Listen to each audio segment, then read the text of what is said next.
All right. All right. So, okay.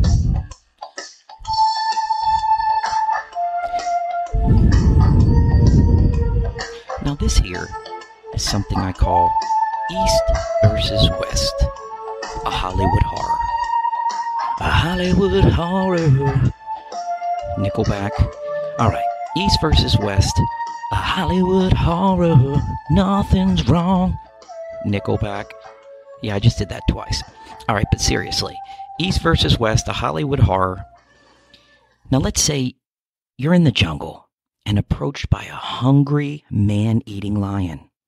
Do you care if this lion is male or female? Think about it for 1 second. You're walking in the jungle. Suddenly you're approached by a hungry, man-eating lion. Do you care if this lion is male or female? So, this jungle represents the world and Earth, where only the strong will survive. Country against country, belief against belief. What countries and beliefs specifically? How about the United States of America for democracy versus Russia for communism? Those countries specifically. America and Western democracy stand in justice for all men. Russian communism is the oppressing, man-eating lion of the Eastern evil empire. Let me explain. So, after the emergence of the atomic nuclear age and the detonation of the bomb ending World War II, both countries have kept boots on the ground all over the world. I'm talking about the United States of America and Russia. After the emergence of the atomic nuclear age and the detonation of the bomb ending World War II, both of those countries have kept boots on the ground all over the world. Both of those countries have funding and fought wars in the name of their belief while stockpiling the most devastating nuclear weapons. The bomb's eyes have remained deadly cold, growing impatient, watching and waiting. Did you know that the US and Russia possess approximately 89% of the world's total nuclear weapons? And this is from Christensen and colleagues in 2023. They report that the US has 5,244 total nuclear weapons, and Russia has 5,889. China's in third place with 410 nuclear weapons. 40 years ago, the President of the United States, Ronald Reagan, so what, 1983, 1984, roughly, 40 years ago. President of the United States, Ronald Reagan, oh, and he was an actor too, Ronald Reagan, called out the communist powers in the Soviet Union, saying that a global campaign for freedom would ultimately prevail. And that's Canon, 1991, page 271. The media machine, Hollywood propaganda, marched with Reagan administration in the global campaign to free the world from communism, to free the world from the oppressive communist rulers who eliminate freedom of speech and enforce economic systems built to keep the rich rich and the workers poor. Shout out to Regent University 2021. And so, The Empire Strikes Back, for all you Star Wars fans, was originally released in 1980. However, it was re-released in American theaters before the busy capitalist consumers' holiday hustle and bustle in November of 1982. America was primed and ready to be reminded that the Cold War was far from over. March of 1983, after the re-release of The Empire Strikes Back, Ronald Reagan took dialogue from the movie script denouncing the Soviet government as an evil empire and the focus of evil in the world, while introducing the Strategic Defense Initiative, or the SDI, ODM, 2007. The SDI would become known as the Star Wars program, and the Hollywood government media propaganda machine was ready to release, you guessed it, Star Wars. Return of the Jedi, released 1983 on May 25th. Just 2 months after Reagan's statements and SDI, or Star Wars program.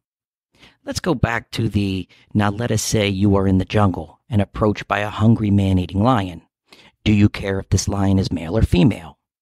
Without further ado, I introduce the first female star warrior, the late Dr. Sally Ride, who, in 1983, actually it's August 26, 1983, would be the inspiration of what would be known as Women's Equality Day, because she rocketed into space 8 weeks before. To be facetious, did you know that the Soviet Union, or the evil empire, actually sent their first woman into space, Valentina Tereshkova, nearly 20 years before the Americans? Wang and Quartz, 2015. Well, now you do. It may be true that Michael Jackson introduced the world to the moon dance. However, it was the second woman in space, another Russian female, Svetlana Savitskaya, the first woman to walk in space. Thank you, Caballero, 2017. However, as most know, and you can research the Russian space program, Stalin, they would send astronauts into space, and then the astronauts would never return. So, let's give or take there. However, let us not forget that the Russians also defeated Nazi Germany in World War II. So the East and West were allies. This is Time magazine also put Stalin on its cover 11 times. And historians estimate his communist regime, 1922 to 1953, to be responsible for well over 20 million deaths, which is roughly 650,000 people every year. That's from Haven, 2023.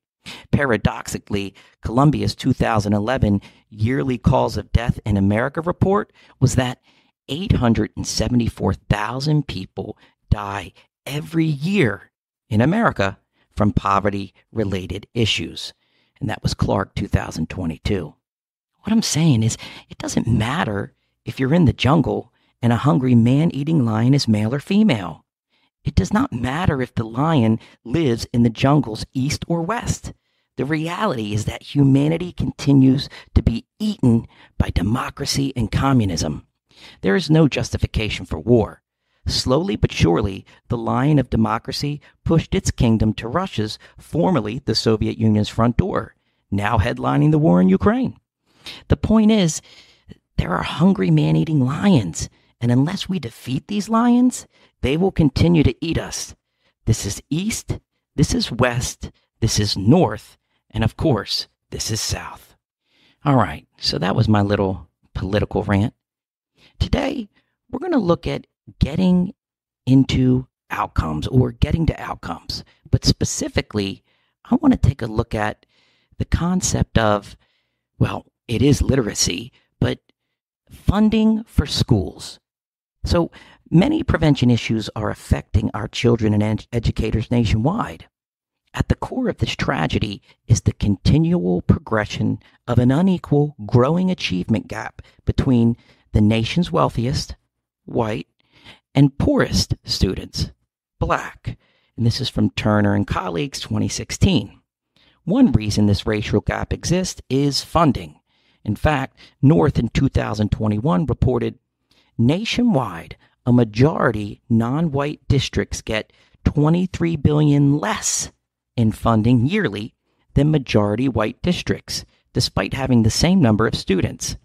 That gap translates to a lower quality education for many black students and other students of color, which in turn perpetuates and widens Americans' racial inequalities. NPR and Turner in 2016 researched and found that the Chicago Ridge School District in Illinois had $9,794 to spend on each pupil. U.S. News Education in 2022 published the Illinois School Report Card from 2018 to 2019, showing that the Ridge District, with $12,211 spent on each student, this is an increase of 24.7%. Wow. So look, hey, that's progress, right? Wouldn't a politician say that? A politician would say, we went in to the Chicago Ridge School District. They were only getting $9,794 to spend on each student. And when I was done, now they're getting $12,211. per student, 24.7. Has nothing to do with inflation and whatever. That's the Ridge District in Chicago. Okay? 12,211 spent on each student, and this was just increased 24.7%. Less than an hour away from the Ridge District is Roundout District 72. You know, they had $40,483 to spend per student. And this is U.S. News Education in 2022, which is an increase of 41.3% from the $28,639 spent per student from the NPR and Turner report card. So, could they have taken, let's say, 3,000 less from the Roundout District per student and given it to the Chicago Ridge School District? Oh, well, you got to understand there's taxes and the land's worth more money in the Roundout District. Really? So both districts enroll most white students. However, the Roundout District, 70.3% white, does not even include black people in their minority race percentages. The Ridge District, elementary proficiency schools, were 14% in math and 22% in reading compared to Roundout District 72 scores, which were 47% in math and 67% in reading. Again, U.S. World News 2020. So, can we get these scores up in the Ridge District? I don't know. We're not getting any money up. To be facetious, and you know that's like my word, Mr. Facetious.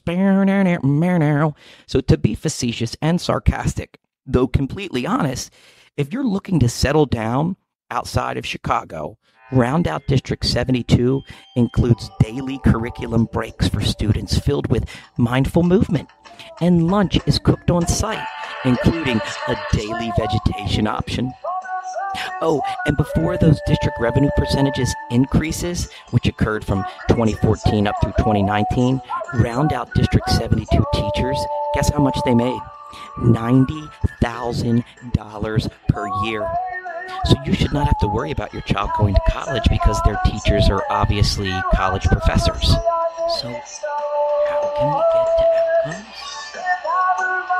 Especially outcomes that would support upscaling and program adaptation for current evidence-based programs in low socioeconomic urban communities nationwide, specifically in inner-city Chicago, which suffers from the highest insufficient literacy proficiency, juvenile delinquency, and dropout percentages. The negative factors, literacy, delinquency, dropping out, and unemployment, violence, substance abuse, and incarceration exist because these achievement educational gaps are firmly in place, creating a culture of poverty which has unbeknownst affected generational biological factors, attitudes, knowledge, and behaviors of families. That's Salazar, 2013. Keeping the current Ridge School District stakeholders happy while setting goals to attract those wealthy, influential stakeholders from the Roundout District 72 in an attempt to bring the districts together. Nationwide, of the incarcerated juvenile delinquents, 68% cannot read at an 8th grade level. I think there's a correlation there. Improving literacy, reading, writing, self-regulation, and social engagement scores during internal evaluations should be an objective already in place, but that always needs improvement. Black teachers have the lowest retention rate of any racial group in the state, with 81% staying in their schools compared to 87% overall. Black teachers are even more challenging to recruit in the early education setting. This is Jones, 2022. Yet it has been found to increase recruitment and retention, but not outcomes. That's comfort. This ongoing action will be crucial in establishing long-term positive results and sustainability.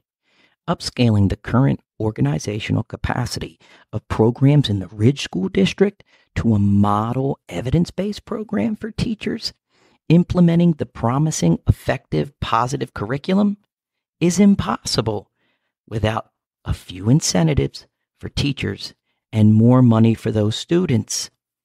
providing more opportunities for students to receive grants and scholarships to high-quality early childhood daycare facilities where outcome evaluations are consistent with Hagen-Romano's 2013 Best Practices in Prevention. Continually finding ways and means to attract experienced professionals and educators to participate with these best practices, policymakers will first have to ask, well, what is in it for the Roundout District 72?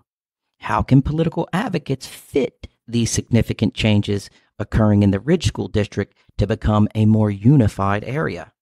The most challenging outcome to change for this education tragedy is the community teacher recruitment needs, because there's a lack of funding to attract the most qualified Black mentors and professionals so that they can uproot and then take an already daunting challenge and reinforce this new positive curriculum. Remember, the only thing changing is an upscaling to the current interventions on the ground running. Oh yeah, and that push for more money, please. Why are these disparities so evident yet impenetrable? Well, think of this situation with the following metaphors. Political agenda and wealth are to the educational and achievement gaps, as was the fear that the South would lose its economy and tobacco industry because of the Civil War. It is not necessarily a racist agenda first, but greed, wealth, and economic status, which has left minorities oppressed. Ridge District has 9 times the number of students compared to the Roundout District 72, and the value of property and business taxes paid are tenfold higher outside of the inner city. These property lines have separated wealthier areas for a century, and the legislature must find a way to bring unity and balance within all Chicago school districts. If nothing changes, everything stays the same. So generation after generation is stuck on a repetitive cycle where, you've heard this, the rich get richer and the poor get poorer. Salazar 2013 sheds light on this achievement gap influencing poor Black families' attitudes, having been motivated to expropriate themselves of resources to succeed in society and the school systems. When students of color experience academic difficulties, their struggles are often attributed to their culture, language, and home environment. The adverse future life comes of these gaps costs to these communities are so much more. All right. So that's that on the tragedy, which is the Ridge District versus the Roundout District. They're right up the street from each other, yet one district is getting nearly $50,000 per student per year, and the other is getting $12,000 per student per year. We got to get that together. I would have expected that with this information, and this information is 5-6 years old, that things would have changed. However, expectations. I always had expectations, especially as a young child. One thing specifically, I always expected that at some point I would grow up and I would just be able to have any woman that I wanted to be my wife. Maybe even there was this grandiose idea that once I became a specific age, maybe 18, 19, 20, I could just line up all the women in the world that I perceived to be attractive or I thought were supposed to be for me, and then I would get to pick that woman, and then the expectation was I would be madly in love and she would be madly in love with me, and we would have a white picket fence and many children. Expectation. I wonder where that came from. Maybe the television, maybe my parents' expectations about love and relationships. I can remember being younger too. I always had this expectation that, man, life was just going to be amazing. And it has been. It has been. My life today is beyond anything I could ever fathom. But there was a period there, if you've listened to this podcast or if you know me personally, where I wanted to die. I mean, life was not, and I think, at least I would hope and believe that most of us have feelings like that. where we're just unsure and uncertain. We feel alone. And so as a young child, I did not think that that would come into my... I had no idea. I expected to grow up and have the greatest job. There would be theme music all the time. We belong to the night, do do do do. We belong to the city. And the city. I was always a big city lover. Where everybody knows your name, Dickie and a boo boo. I really thought that life was going to be this amazing, and it is, but just not like that as a child. I didn't know that work had to be put in. I didn't know that there was racial and educational disparities like what was shared about the Ridge and Roundabout 72 district in Chicago. Had no idea. I had no idea that this God concept, God, that each individual person had a right to their own interpretation or their own belief. I can remember being 5, 6 years old, and we would go to different churches. I didn't understand, well, why? Why is it a little different at this place compared to that last place? That didn't make sense to me. That was hard for me to come to terms with. It made it too hard for me to realize that there were other individuals and their feelings mattered. That was difficult. Back to expectations. And so there's this expectation, especially as a young child, that things are just going to magically be okay because life is a miracle, magical at that point. All the feelings, all the colors, all the anticipation, all the love, even those times of trauma and fear. There was always this hope. And today I get to live that hope, but there was expectations. When was it that I realized that I truly had to work until almost end of life? You know, my mother-in-law, well, we call her Sock. Well, actually, we call her Mimi now, but her name's Sue, and she's definitely my mother.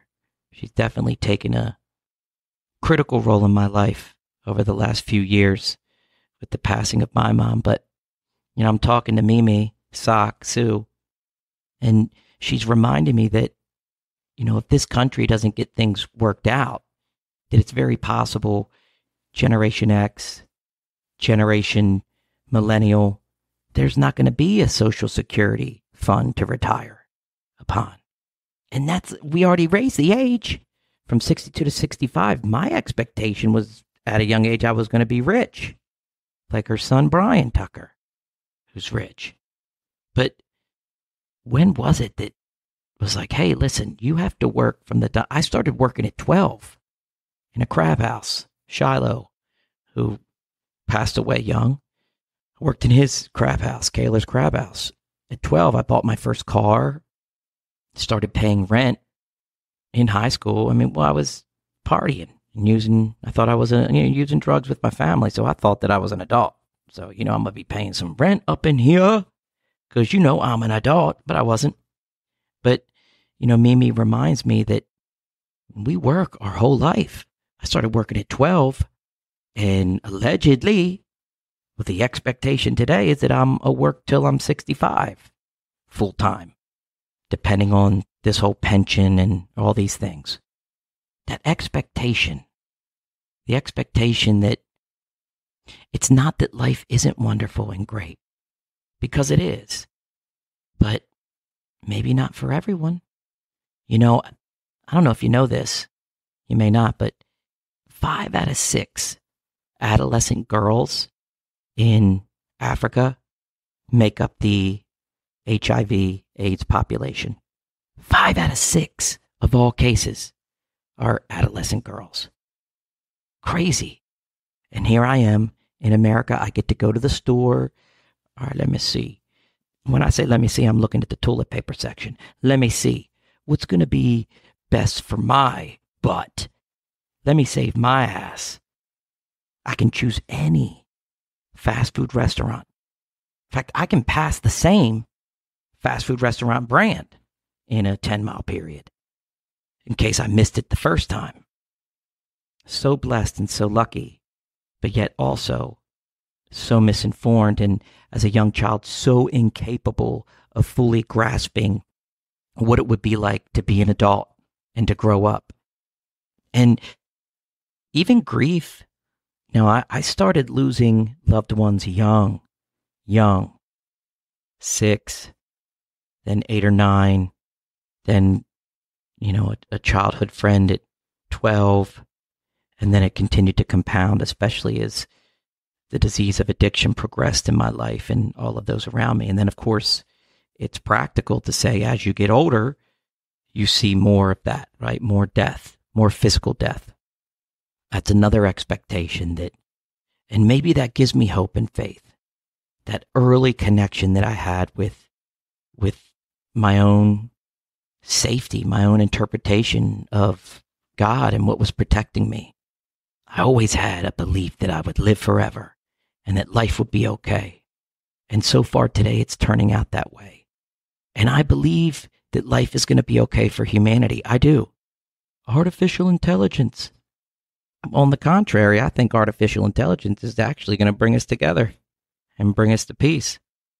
I don't want to ever discount or take for granted whatever it was that is allowing me and us to live here in society. I need to remember that there's something bigger going on, whether it's a solar eclipse to bring us all together, or whether one individual right now is passing someone who's homeless, and they can tell this person's homeless. Their shoes are raggedy. See, my buddy Ryan is always like, you know how you can tell who's someone who's homeless? Look at their shoes. Look at their teeth. And that individual is giving them a $20 bill today. There's so many great, kind acts that are occurring all the time. Our media just doesn't put it centerfold. There's people helping each other today. There's people giving another person a hug today. I'm not going to cite this, but I definitely found some research that suggested, subtle command, that hugs, not only do they add years to your life, but if you're getting 8 hugs a day, you're growing as a person. Of course, our World Health Organization would not want us to do that. Don't hug. Even shoes with millions of lightning strikes all over the earth throughout the day. Our planet is charged. It is a force of nature, electrons and atoms, but yet we wear shoes. We have houses with foundations, strong foundation. Foundations are great. I believe that. But foundations also keep us from being open-minded. They can also keep us stuck in those old beliefs. Sometimes cracking that foundation, being barefoot on this earth and allowing that energy feel. A lot of expectations. Anyway, I decided to do this episode today. I know I said last week that the next episode would be Chris B, and it will be. Chris B and I will be getting together on the 20th of April, and we'll be doing an interview, so I may get another podcast in. I hope that this one didn't bore you too much. I love you all. I want to thank you for namasteing, but nama go, nama go, nama go, nama go.